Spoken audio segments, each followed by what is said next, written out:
Welcome to Nerds at Church, a podcast about nerdery and the Bible. I'm Pastor Emily, and I use pronouns like they, them, theirs. And I'm Pastor Kay, and my pronouns are she, her. In this episode, we'll discuss the 15th Sunday after Pentecost, also known as Lectionary 23 or Proper 18, which this year falls on September 5th. We do have one content note for you this episode. We do talk about ableism in the first reading. Check out the episode description for links to the Bible passages and other references we make in this episode. We've found a focus for our deep dive today: insults, cussing, and the Bible. Don't worry, Apple, we will still abide by your guidelines for a family-friendly podcast. So, in today's gospel reading, Jesus calls the Syrophoenician woman a dog. And let's be clear, he was not comparing her to an adorable, fluffy puppy. This was an insult. Even if the language he was speaking did not have a gendered insult that also sometimes means female dog, like the English language does, this was probably that level of insult that he was going for. And we'll definitely talk about this some later in our gospel passage, but I just want to be perfectly clear. Jesus is insulting the woman, and any interpretation that makes that okay is way too mired in misogyny to be reliable, particularly for this passage, but also calls into question the general interpretation of that person for the whole scripture. And possibly their interpretation of, the world in general. Life, the universe, and everything. So, we figured that we should talk about some of the language in the Bible that gets, you might say, softened, turned into euphemisms, or just plain changed for English translations. Although the interesting thing is that some of that language does not get changed when it's translated into other languages, but that's a whole separate podcast episode. Because it turns out that no one wants to be the translator who made Jesus swear. I can imagine the letters you would get, so I find it difficult to blame those people, and yet it's still frustrating. Yep. And if you are ever talking to an English major about this kind of thing, the word that you're going to want to use when you talk to them is bowdlerize. To bowdlerize something, a passage of scripture, or perhaps Shakespeare's plays, or any number of other literature options, is to take the very strong language in that passage and change it into euphemisms, or softer versions, or gentler versions that are not quite so offensive. And this was named after a guy whose last name was Bowdler, who eventually became infamous for doing this to Shakespeare's plays. There were a couple of generations that went by of people who were educated on his versions of Shakespeare's plays that skipped all of the puns and jokes and comments and wordplay that was not, let's say, so family-friendly as Apple would know it. And, in fact, there's a lot of that kind of language in Shakespeare, but he decided that he wanted people to skip that, and therefore a whole bunch of people grew up reading fake Shakespeare. Nice. Yeah. Well, not nice. Well, actually nice, in the sense that I think being nice is a sin. Yes, that's exactly nice. The difference between being polite Shakespeare and being accurate. Nice. Yeah. Yeah. Just like people have made the Bible nice. So one of the most common bowdlerizations in the Bible actually is a euphemism, so not so much a curse word, but a euphemism. So when the word feet comes up, especially in the Hebrew Bible, they're not really talking about feet. So if we look particularly at Ruth, the book of Ruth in chapter 3, and I'll just read the couple of verses and then we'll talk about it. But Naomi is telling Ruth how to win over Boaz.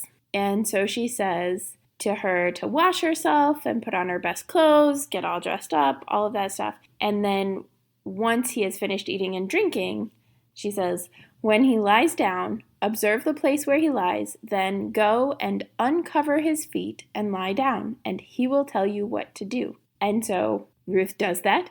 And once Boaz has eaten and drunk and all of that, and he went to lie down at the end of the heap of grain, she came quietly and uncovered his feet and lay down. And then at midnight he realized that she was there. And so that led to a variety of other things, which in turn ended up with them getting married and her having his kid and giving it to Naomi. And all of this, so feet is actually a term for genitals. A lot of times it's a term for penis and testicles, but it's kind of just a broader term for genitals, which in Hebrew at that time, everybody would know, oh, that's what we're talking about. Whereas today, we don't think of feet and genitals as the same thing. I personally don't like feet and I think they're gross and disgusting, so I really, really don't think of them as the same thing. But that's one of the examples of euphemisms that the passage itself doesn't make sense of why Ruth uncovering Boaz's actual feet would do anything. But if you think about it as a sexual encounter, it changes a lot of the meaning of the passage. So, a insult that is pretty famous and well known in the Bible is when Jesus calls some people whited sepulchres, or as it is more commonly translated in more modern times, that is not the King James Version, also known as the whitewashed tombs. So a sepulcher is another word for a place where you would put the remains of the dead after they had been decomposing for a while. Digging individual graves for people was not the practice for thousands of years because that's a lot of extra backbreaking work. And so instead you would put the body in a tomb for a while where they would decompose, and then after that stage was finished, the bones would be gathered and placed in a sepulcher, which was very often decorated with statues and usually whitewashed.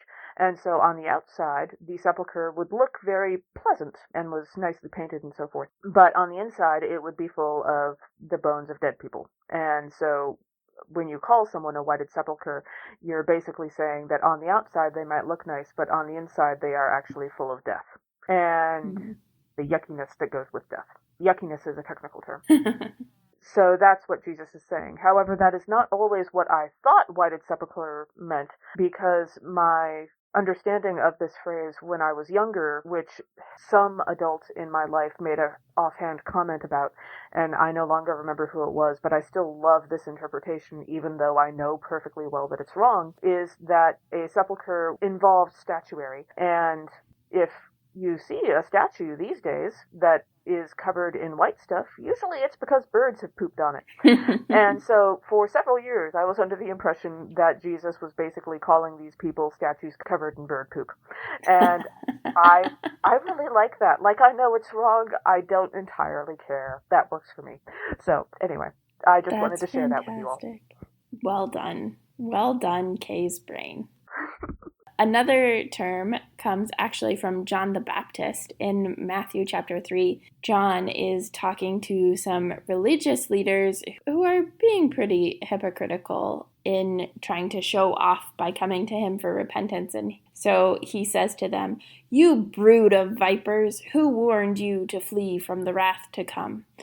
Brood of vipers doesn't sound too bad to us today, perhaps, but actually was at that time quite the insult, and kind of just meant folks who were filled with malice, folks who were poisonous snakes, basically. Poisonous snakes, like vipers. Yeah, sure. And I suppose that's actually using some biblical imagery too, because the snake in the Garden of Eden was maybe part of where that came from. That's what I was kind of thinking, but also in Jeremiah. One of the things I looked up was in Jeremiah chapter 46. God is talking to Jeremiah about the coming of King Nebuchadnezzar of Babylon to attack the land of Egypt. And I'll start a little bit earlier, but it says, "A beautiful heifer is Egypt. A gadfly from the north lights upon her. Even her mercenaries in her midst are like fatted calves. They too have turned and fled together. They did not stand. For the day of their calamity has come upon them, the time of their punishment. She makes a sound like a snake gliding away, for her enemies march in force, and come against her with axes like those who fell trees." So this idea of slithering away at the threat of others or at the potential loss of power and violence. Yeah. So you don't want to be called a brood of vipers. Right. If you're in a group. Or probably a viper if you're by yourself, because it'd be weird to be called a brood of vipers if you're by yourself.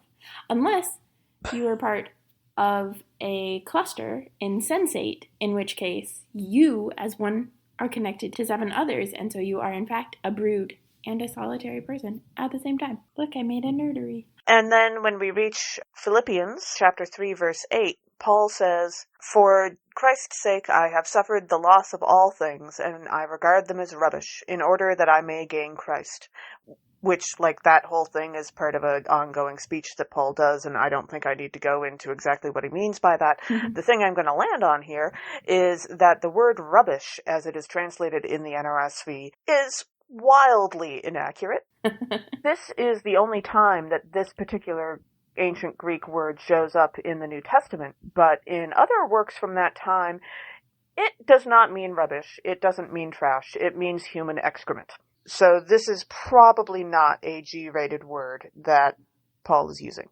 But, of course, we can't translate it that way because that would be rude. And we must be nice, white Christians. Yes. Reminder, whenever I say nice, I think being nice is a sin.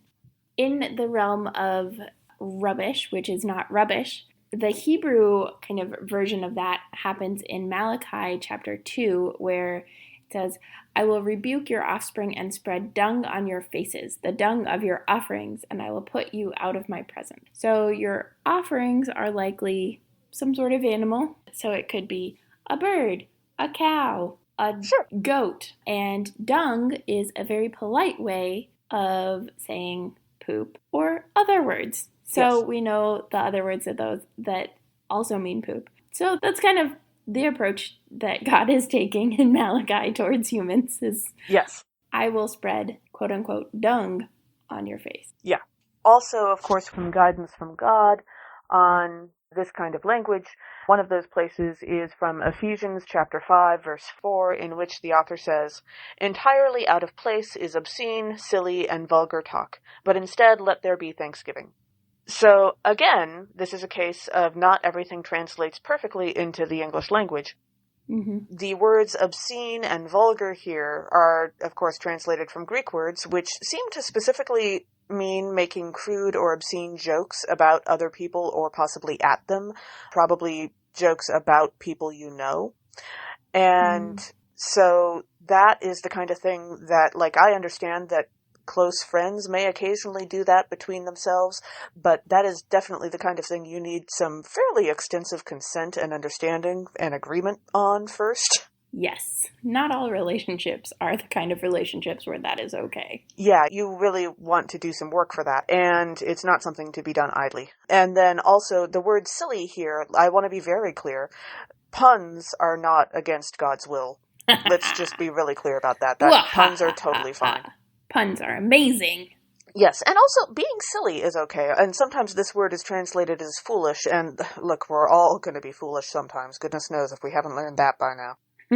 But essentially, the word that gets translated as silly here in the NRSV refers to speaking from ignorance, sort of what Midwesterners often call blowing hot air. People who say a lot of things about stuff they have no idea about, and all of that can cause a lot of harm. And so I can understand why that would be a problem. I also think that one of the things that I tend to talk with my confirmation students is the difference between swearing near a person and swearing at a person. Because, and this is the way that my parents phrased it with me, if you're swearing because you, like, hit your thumb with a hammer, that's kind of understandable. And also the Mythbusters have actually proved that that helps you deal with the pain. That was a fun episode. But I remember that. Yeah. Thank you, Mythbusters. But swearing at a person is different. That is a type of violent behavior, even if it's not physically violent. I think that that's a difference that we can all understand. I also want to warn us against the concept of being afraid of particular words, which when I hear people talk about not using adult language, as we sometimes call it, or swear words, very often, and this seems to especially happen in a Christian religious context for me, it ends up sounding like the people involved are actually scared of those particular words. And you don't have to be scared of words. That's not the point here. The point is we can treat each other better than that. And when you wind up sounding like you're afraid of words, well, for one thing, that's definitely foolish talk.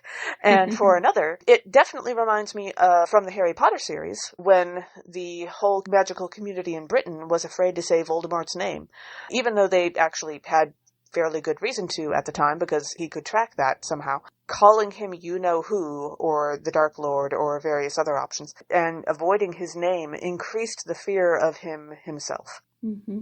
I don't know that being afraid of words is actually functionally useful for us, so I would discourage us from being afraid of those words. I personally have part of my history that goes along with that. I started swearing when I was partway through college because I had avoided it up until then because I was encouraged to by many of the adults around me. But I started approaching the stage of being afraid of words, and I realized what was going on, and I definitely wanted to avoid that, having read Harry Potter at the time. And so it's not like I immediately started cursing up a storm, but I started being willing to use those words in certain contexts, and I am not afraid of them anymore. So make of that what you will. It has been a journey for me too. And if you are enjoying all of this talk of insults, there's not a biblical insult generator, but as Kay talked about, Shakespeare came up with quite a few insults, and somebody actually made a Shakespearean insulter. Yes, I love that. And then one of my friends in seminary actually made a Luther insulter. He was very good at that kind of thing. Martin Luther, the original, not like, Yeah, so we'll link to both of those insulters if you want to dabble in other types of insults that we might not think of today in our language as insults or cusses. And I have a certain appreciation for being, let's say, artful with that sort of thing. Sometimes Truth. It can take some of the edge off. Truth. And another thing that happens for many of us, especially when you're in the clergy or in a related profession that involves being around small children a lot of the time, is that we tend to come up with somewhat silly euphemisms or phrases that we say instead of curse words because you have to say something sometimes. And one of my favorites for this is something that my mom has always said, which she says when she doesn't feel like she can use adult language.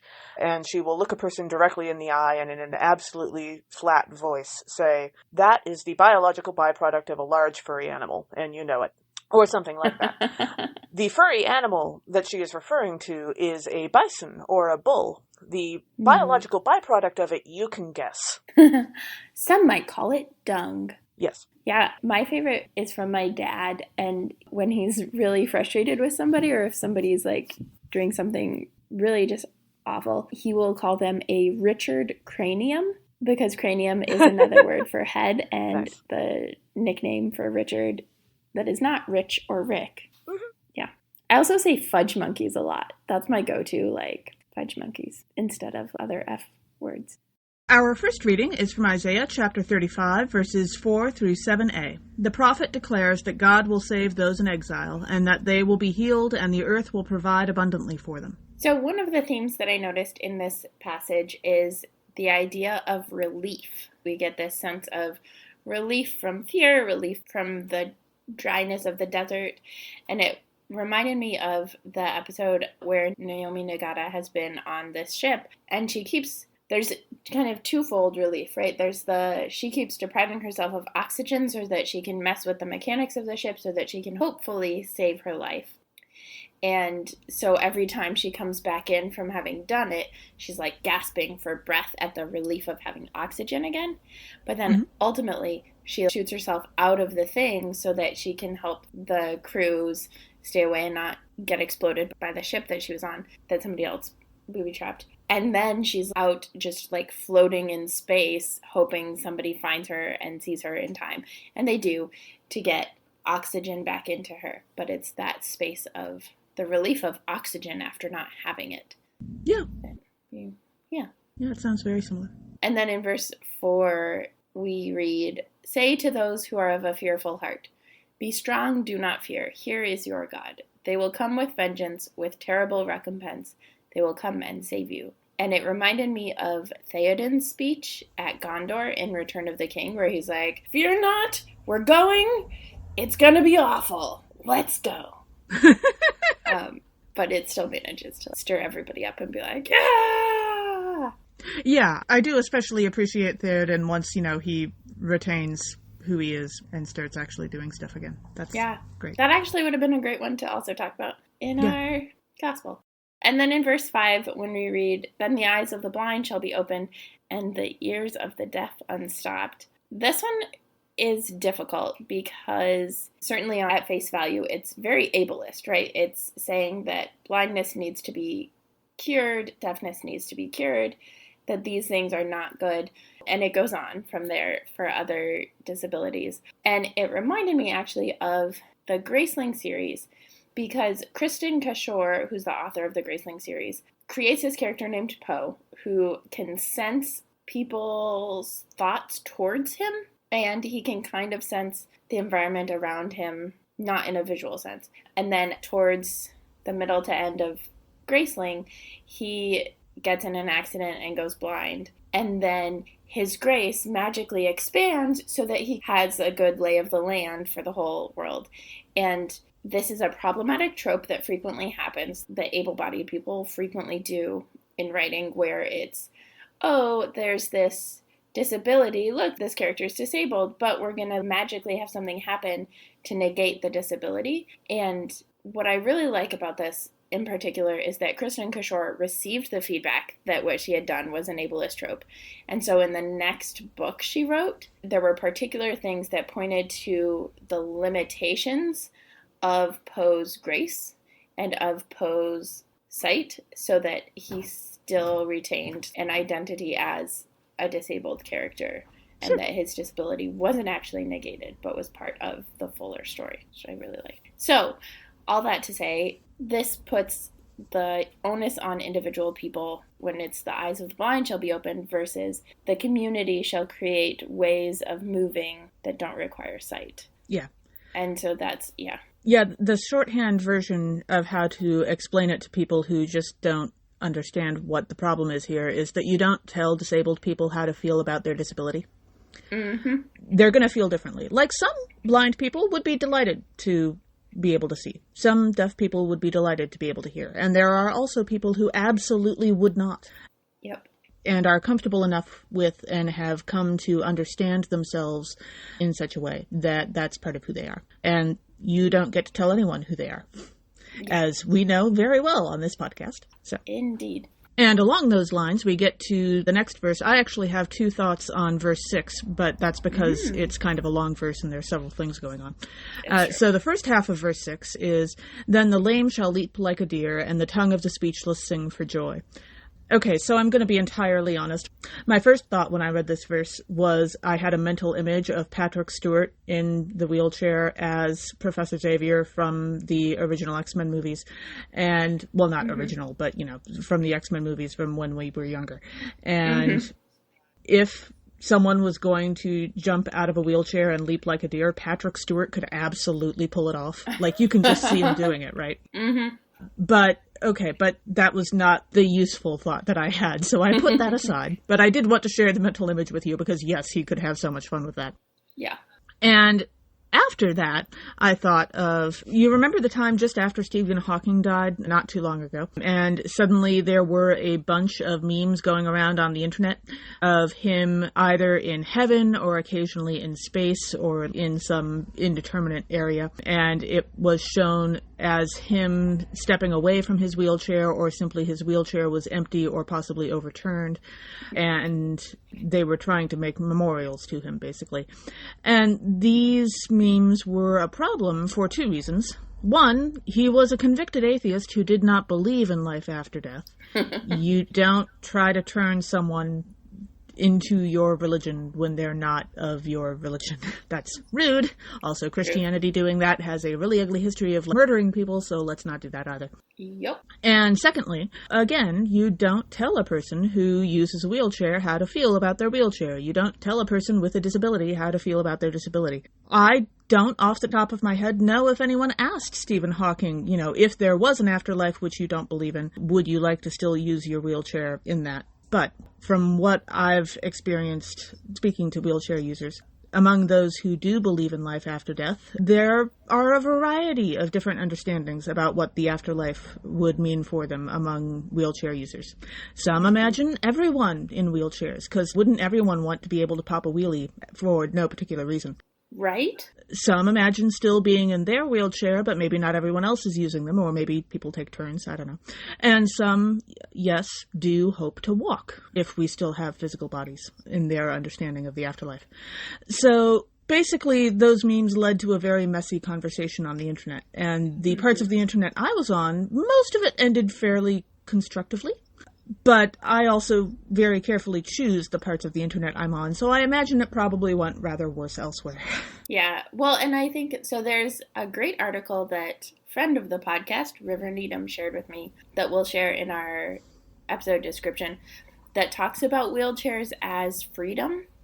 Yes. I think the language of wheelchair bound is definitely ableist and comes from able-bodied people. Wheelchair users is a different thing. And I think yes. In that space of what would an imaginary heaven look like for people who are disabled, particularly wheelchair users, I would guess that no matter which of those scenarios, there would be accessible ways to get wherever they needed to go, right? So whether everybody was in a wheelchair, nobody was in a wheelchair, some people were in a wheelchair, whatever the case may be, the spaces would be actually accessible, unlike most places today. And then in verse 6b, also known as the second half of verse 6, we read, "For waters shall break forth in the wilderness, and streams in the desert. The burning sand shall become a pool, and the thirsty ground springs of water. The haunts of jackals shall become a swamp, and the grass shall become reeds and rushes." So, presumably, this water arrives more gently than the giant wall of water hitting the East Coast in the movie Deep Impact after the asteroid hit. I'm thinking that would probably not be helpful. And once I had that thought, it occurred to me that, there are a lot of images like this in the Bible of dry places becoming properly hydrated. I don't know how to... irrigated, I guess? Mm-hmm. I don't know how to put that. But being able to, support life as we know it for people who don't live in the desert. And I was wondering at some point, maybe we should do a deep dive on the concept of how gradually would that have to happen in order to not cause mass destruction. I'm sure we could find a sciencey kind of person for that. It could be fun. Yeah, that would be interesting. And I think, there's a certain extent to which it's already on the way with climate change, where drier places are getting wetter, but not in a sustainable way, right? Everything's more extreme, so it's more flooding instead of just a natural, more water situation. Nashville gets 17 inches of rain while Minnesota is in a drought, etc. Exactly. Fires in one place, floods in the other. Mm-hmm. Yep. Our second reading for today is James chapter 2, verses 1 through 10, and you may or may not hear verses 11 through 13, and then also verses 14 through 17.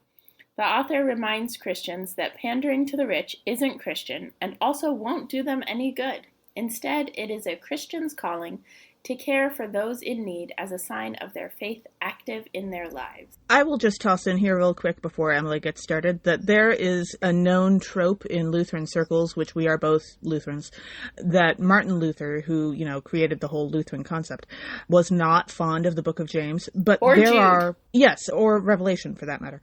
Oh, I didn't know about Revelation. Well, you have to do so much education in order to understand any of the imagery. It's true. It's awfully hard to explain to people, I think was his point. But there are moments in James that I appreciate, and the fact that he actually goes to the trouble to point out that not only is pandering to the rich a non-Christian concept, but also it's not going to help the rich. You're not doing them any favors. That practicality is something I really appreciate. Yeah, that is a good point. I don't think I had ever thought about that particular piece. But, yeah. The theme that I noticed in this passage was the call against distinctions, right? James is specifically talking about economic distinctions of rich and those who dress like it, and poor and those who dress like it. But whenever I think about young adult dystopias and stuff, it always seems like they have such clear distinctions at the beginning of the book or the movie that inevitably separate and oppress people. The Hunger Games does that. Divergent does that in the separating people. And it's less clear of the oppression until you get kind of later on. But that idea of separating and making distinctions between people again and again comes up as part of a dystopia, which I think is really interesting that we've caught on to that concept, at least in literature and fiction and in our imagination, even if we're still doing it right now today. Yeah.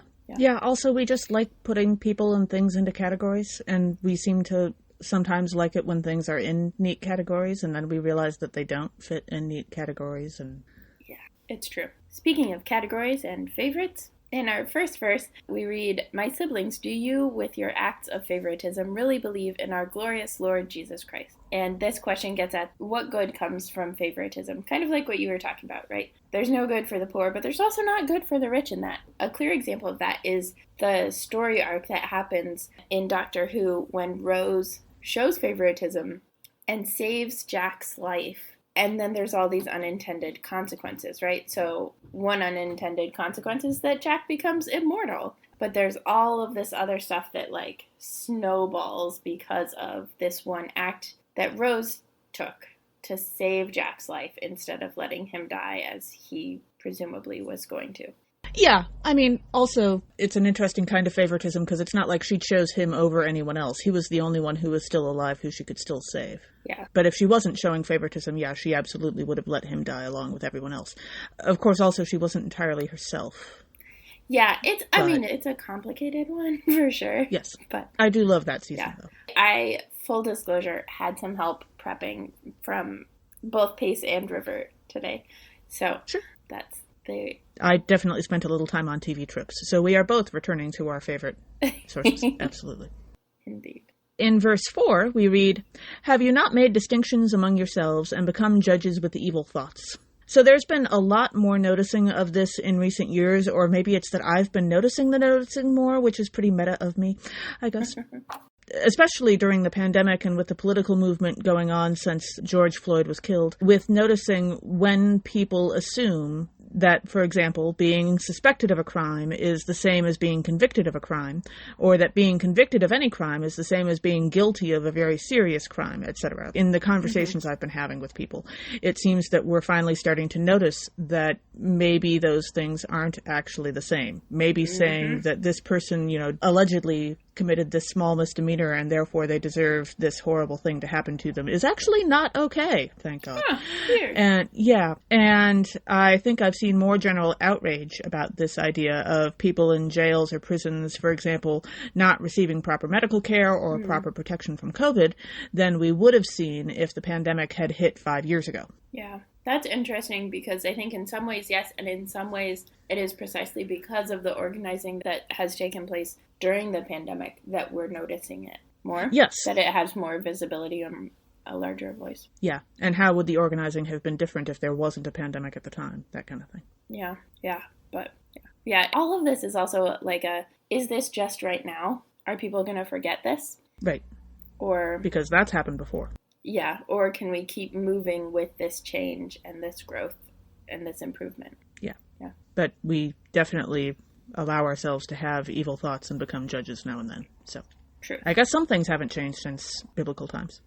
And then also in verse 6, we hear, "But you have dishonored the poor. Is it not the rich who oppress you? Is it not they who drag you into court?" So again, if you want a TV show about confronting the oppressive rich, Leverage is a TV show for you. And I keep harping on this because they did just come out with their new second series, first season, and it is wonderful. They even have a couple of courtroom set episodes, you might say. One that involves an inheritance case and one of their number impersonating a really terrible lawyer. Well, not impersonating, but acting as though he is a really incredibly terrible lawyer in order to annoy someone else. And another involving a liability suit against a corporation, which involves a different main character pretending to be a really excellent lawyer, which involved actually learning how to be a lawyer basically overnight, which is the kind of thing he does on a weekly basis. But I find this approach really refreshing personally because I have spent a lot of time going through various church curriculums for all ages, to be honest with you. Covering the concepts of honesty and stealing, and somehow the examples in these curriculums of those who might be dishonest are always the ones with less power in any given situation. It's always don't be the employee who steals from your employer. It's always don't be the person in need who steals instead of receiving charity. It's never don't be the employer who steals from your employees, that kind of thing. Who withholds wages, who embezzles. Yeah. Or doesn't allow them to take breaks, etc. And that gets really old very quickly. For sure. Yeah, that is a particularly beautiful place to be in with this passage and this verse that points to a reality that is true today. But I mean, there are certain circles I think that talk about it, but so infrequently point to who's actually exploiting who, right? To have workers at Walmart and Amazon who are taught how to apply for food stamps and Medicaid instead up of just front being by their paid employer more, instead and of Walmart makes plenty of money. Yep. And doesn't pay taxes. But exactly. That's a whole separate thing. Also, I think it was about a month ago now, I gave a sermon in which I mentioned in passing that actually not all rich people have, earned their money by the sweat of their own brow. A lot of them inherited it. And I had 3 different people come up to me and they ignored the rest of the sermon and just said, I've never heard a pastor say that from the pulpit before, but it's actually incredibly true, isn't it? Mm-hmm. I honestly, off the top of my head, I don't remember what that sermon was about anymore because it's been a month. But That was not my point. That was a side comment. And but that was the thing that blew them out of the water. Yeah, and I think it is. I've been having a lot of conversations lately about what we should be saying from the pulpit and in congregations. And there's some scary stuff. And I think there's a lot of stuff going on. Yeah. Yeah. And for some people, I think even saying what you said would have been, they'd be a bit nervous about it. But it's true. And I think it is something that people need to hear, right? Lay people need to hear that money is a big deal, and not because we're trying to nickel and dime all of the poorest people in the congregation, but to say there are people who did not earn their wealth. Yeah. And to name that reality. And wealth is not necessarily a moral virtue either. Yeah, for sure. In fact, it would be harder to be wealthy and moral. Yeah. Not that I haven't occasionally given a thought to the concept of trying, but, occasionally. Hey, someone has to experiment. Come on. Right? Somebody wins the lottery every once in a while. In verse 17, we read, "So faith by itself, if it has no works, is dead." And this reminded me of the part in Sister Act where Whoopi Goldberg's character gets to the church and it is dead and dying. And she starts to get it more involved in the community and it starts to grow. And that also becomes more dangerous for Whoopi Goldberg's character. But I think that that is a really beautiful example of faith, that when our faith takes action, when our faith motivates action, it does grow. Our faith does grow, and frequently it gets more dangerous for us because a lot of the time that is challenging the powers and systems that are set up. Yeah, I love that movie. Me too. Our gospel reading for this episode is from Mark chapter 7, verses 24 through 37. Jesus' conversation, including insulting a Syrophoenician woman, leads him to minister not just to the Israelites, but to Gentiles as well.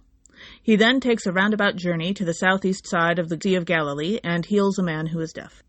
So one of the themes in this passage is trauma collisions, which is a phrase coined by a friend of the podcast, Susanna Porter.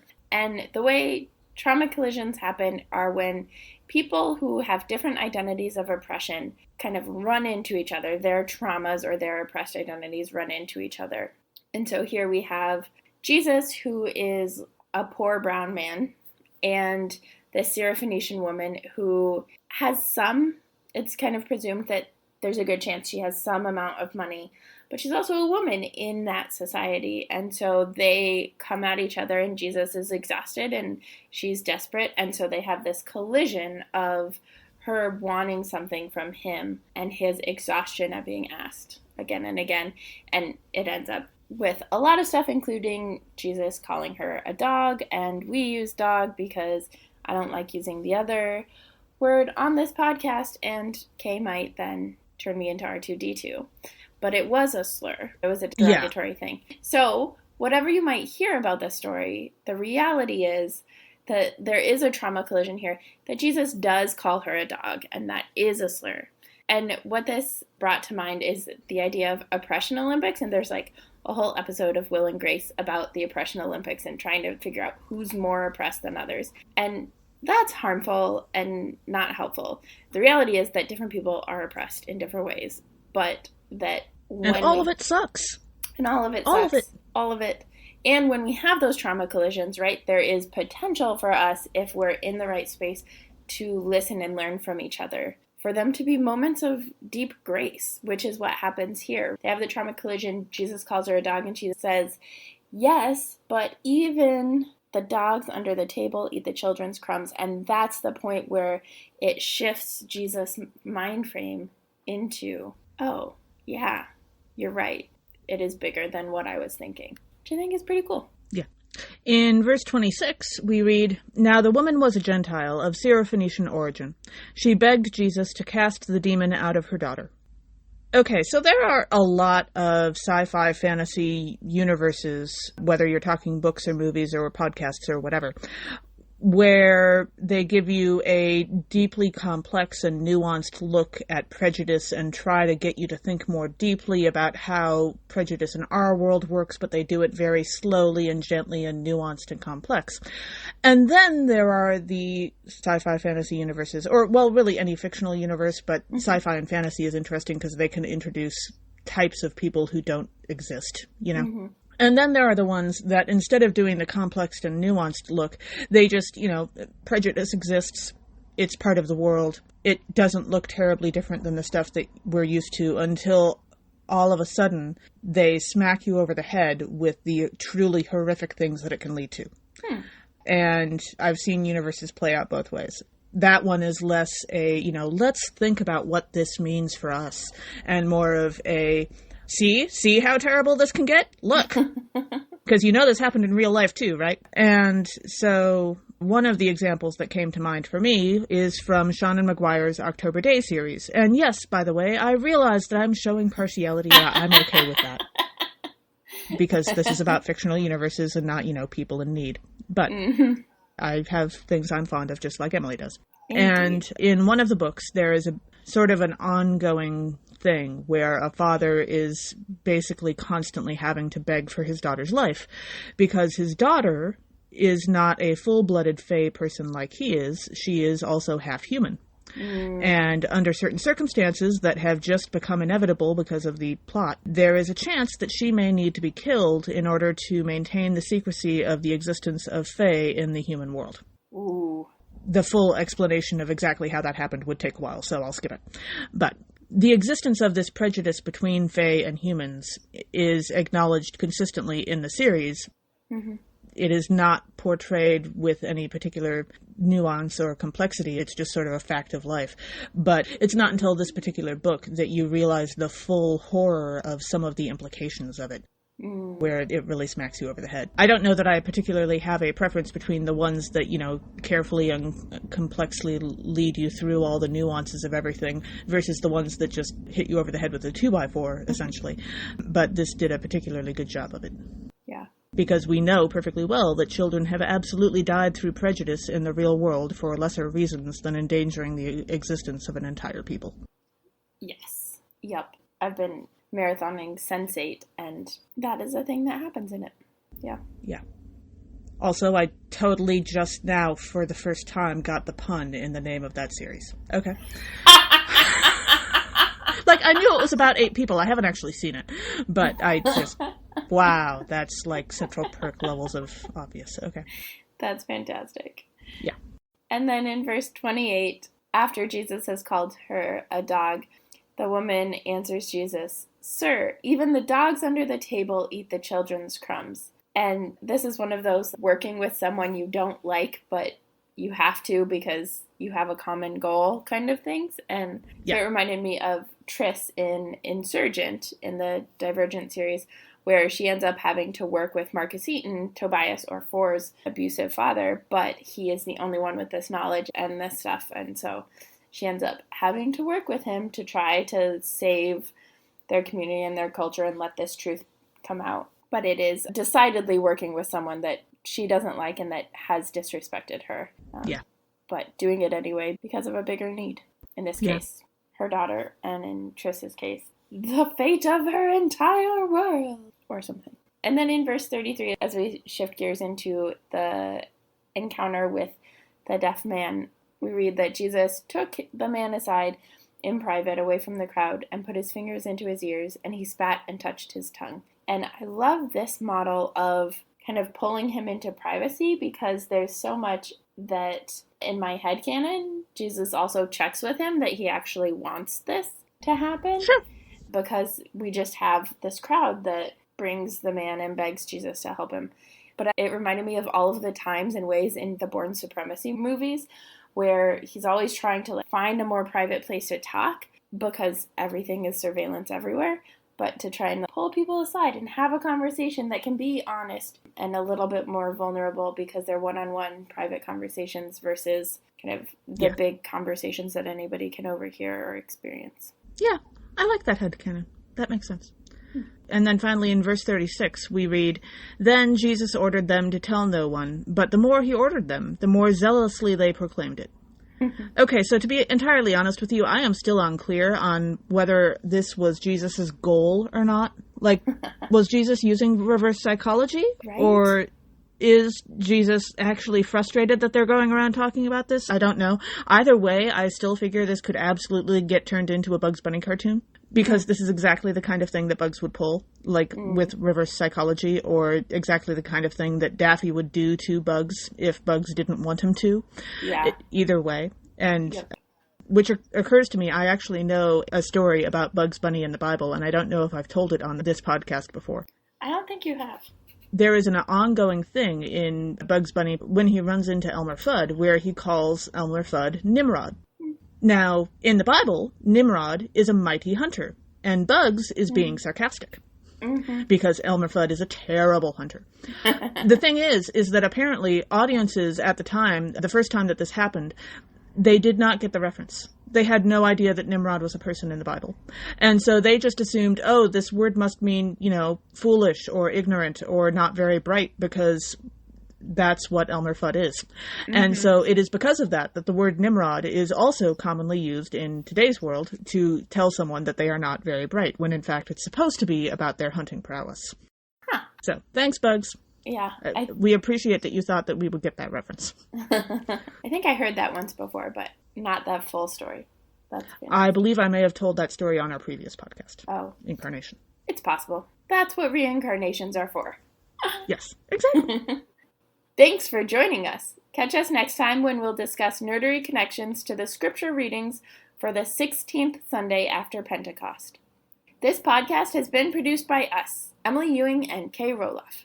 For more fun, check us out on Twitter and Facebook at NERDSATCHURCH, Nerds at Church, or contact us at nerdsatchurch@gmail.com.